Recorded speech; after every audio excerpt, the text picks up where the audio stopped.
Trainer down in the water. Get Orchid back. Get her off him. He's not responding. Secure the pool. Lock down. No one else goes in. Emergency team to G-Pool now. It was supposed to be just another routine performance at SeaWorld San Diego, November 15, 2006. A warm afternoon. Trainers, animals, and guests going through the motions of carefully rehearsed dance between man and beast. But that day, something cracked beneath the surface. Brian Rokich, a dedicated and respected trainer, had entered the pool with Orchid, a highly intelligent, powerful female orca born in captivity. Without warning, she lunged. Grabbing Brian's leg, she dragged him to the bottom of the pool and held him there. For 26 seconds, the world above kept spinning, but underwater, a life hung in the balance. In that moment, a former trainer once said, "You're not a partner, you're prey." But what drove a captive orca raised by humans to suddenly attack? This is the untold story of what happens when trust is broken and instinct takes over. Because sometimes the scariest part of the show is what the audience doesn't see. If you're passionate about real animal attack stories and the truth behind the headlines, you're in the right place. Don't forget to like, share, and subscribe, because what you're about to witness will challenge everything you thought you knew about killer whales and the people who train them. His name was Brian Rokich. At just 27 years old, he had carved out what many called a dream job, working as a marine mammal trainer at SeaWorld San Diego's Shamu Stadium. But what few outside the gates understood was that this so-called dream came with risks most people couldn't imagine. Risks that one afternoon in November 2006 would become horrifyingly real. Brian wasn't like some of the thrill-seekers drawn to orca training for spectacle. He wasn't there for applause. From the time he was a child growing up near the California coast, Brian was obsessed with the ocean. His bedroom walls were covered in posters of orcas, not movie stars. While other kids were playing video games, Brian was reading about cetacean behavior, fascinated by the intelligence and emotion in these massive creatures. His co-workers would later describe him as steady, focused, and unusually gentle for a trainer. He didn't raise his voice. He didn't use flashy hand gestures. With Brian, it was about connection, trust, patience. An orchid, the 18-year-old female orca he worked with, most often seemed to respond to that. Their relationship was not just professional, there was a bond. But that's the thing about working with wild animals, even ones born and raised in captivity. The danger doesn't always come from strangers, it comes from the ones you trust. One of Brian's former colleagues later said, Brian loved these animals. He believed in them. He never thought one would try to kill him. And maybe that's what makes this story so heartbreaking. Because in the world of orca training, the line between performance and survival is paper thin. And for Brian, that line would be tested in the most brutal way possible. Years later, when asked what kept him going after the attack, Brian offered a quote he'd kept on his desk since college. "Courage is not the absence of fear, but the decision that something else is more important than fear." He said that's what it was like underwater when Orchid grabbed him. You don't think about dying, you think about getting one more second, one more breath. And on that day at Shamu Stadium, it would take everything he had just to the surface again. But the real question still lingers. Why did Orchid do it? And what did SeaWorld know before it happened? We're just getting started. She was born on September 23, 1988, at SeaWorld San Diego. Her name was Orchid.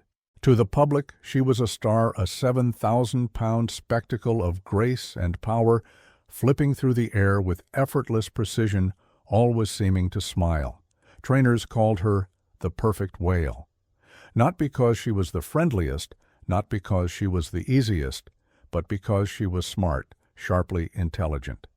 And unlike many female orcas, Orchid had a presence that dominated the tank.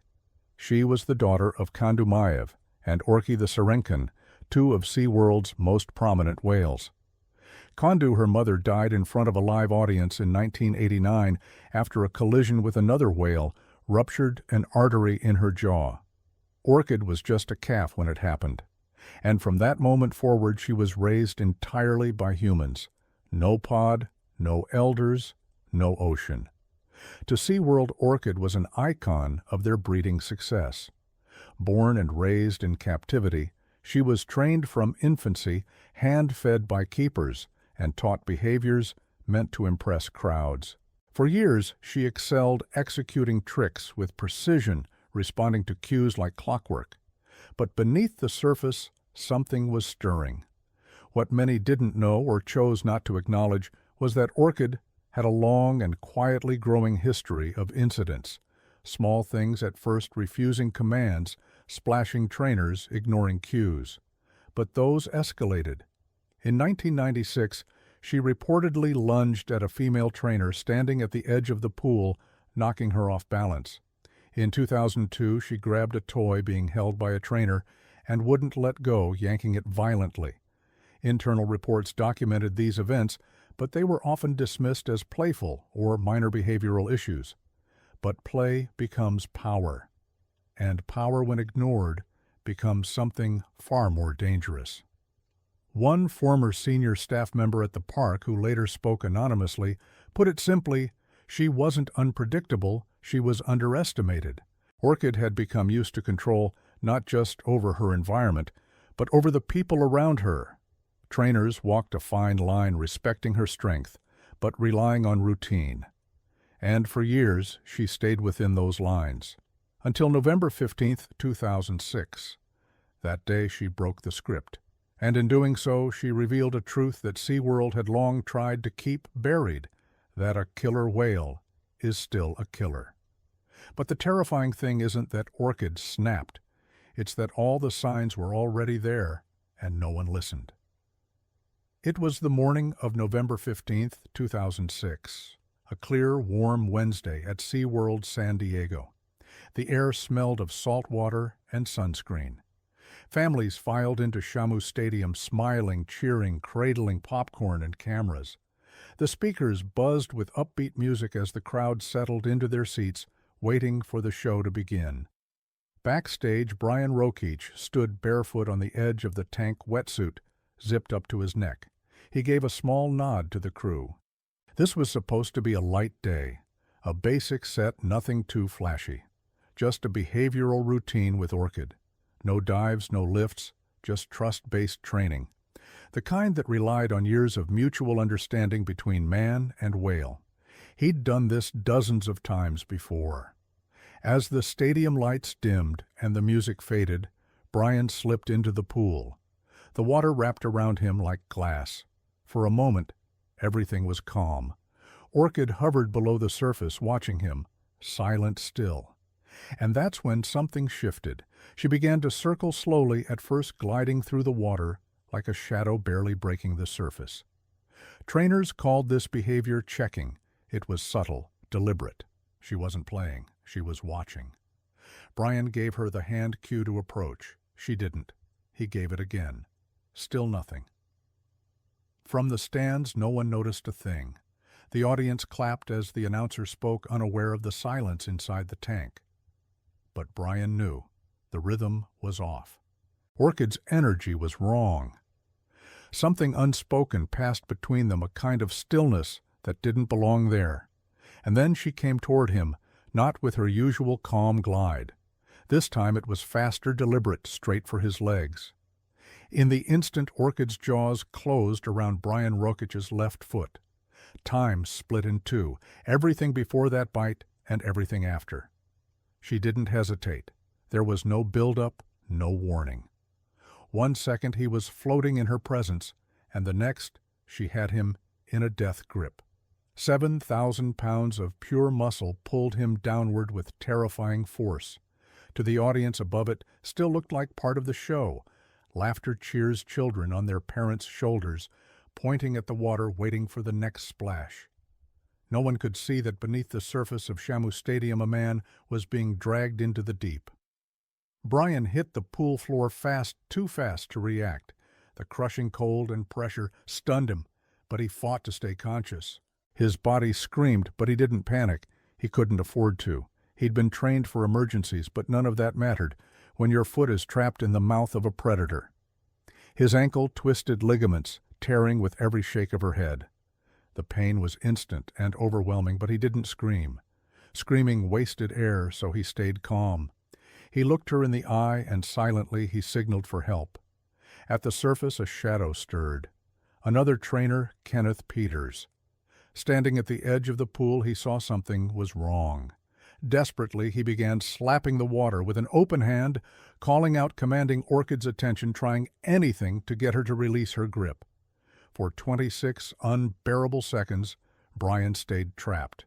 Every tick of the clock was a lifetime. He later said it felt like forever.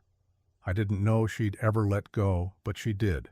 Suddenly, abruptly, as if the spell had broken. She opened her mouth, and Brian shot upward, kicking with his good leg lungs, nearly bursting his heart pounding loud enough to feel in his ears. He broke the surface with a gasp, not for air, but for life. The stadium was still cheering. No one knew that a man had nearly died just feet away from them, and in that gasping breath, Brian remembered a quote he had once written on a sticky note taped to his bathroom mirror. Sometimes you survive not because you were strong, but because something gave you just enough time to keep going. He didn't know if it was instinct training or sheer luck that saved him.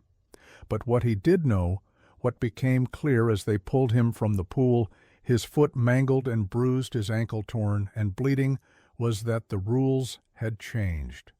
Orchid had crossed a line, and there was no going back. It took exactly 26 seconds, but for Brian Rokeach, it felt like an eternity spent face to face with the end.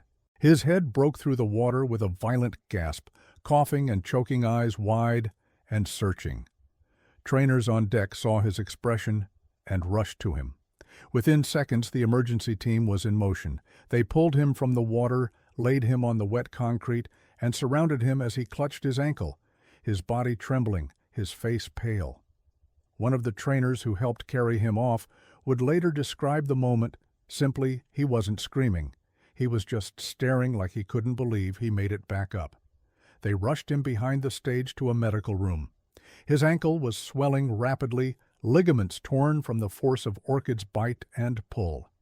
He could barely stand, but the truth is, he was luckier than most, because others hadn't walked away from attacks like that, and SeaWorld knew it. The incident wasn't the first of its kind, not even close, but it was a shocking reminder of what these animals were capable of, that beneath the costumes, the choreography, and the smiling trainer routines, danger had never left the tank. Brian was treated bandaged and ordered to rest, but the wound ran deeper than his ankle. This was a betrayal not just from an animal he trusted, but from a system that had normalized the risk, ignored the warnings, and believed that routine could override instinct. As he sat in that small medical room, he remembered something his college mentor once told him, a former Navy diver who had survived a near drowning off Catalina Island. The ocean doesn't kill because it hates you. It kills because it doesn't care who you are. That's your job, to respect it enough to survive it. And in that moment, Brian understood. He had survived the unthinkable, but nothing at SeaWorld would ever be the same, because now they had a survivor with a story and the scars to prove it. And as the park began preparing its statement for the press, carefully worded, cautiously vague, one quiet reality hung in the air. He was lucky to be alive, but everything was about to change. The mood inside Shamu Stadium had changed. Guests were ushered out quietly. Whispers rippled through the rows of seats, but behind closed doors, the urgency was deafening. Inside the SeaWorld California operations room, a red alert was triggered. Brian Rokeach had survived, but just barely. His foot was severely injured, the ligaments torn from the violent force of Orchid's grip. He was pulled from the water, gasping for life, but the emotional wounds were far from healed. And for SeaWorld, this was the kind of publicity they feared most. Within hours, the park's internal leadership held an emergency meeting. The verdict was swift. No more water work without backup. From that point forward, a minimum of 5 trainers would be required around the pool during sessions. It was a clear shift in safety protocol, without ever admitting that something had gone terribly wrong. There was no press conference, no television statement, no mention in park announcements.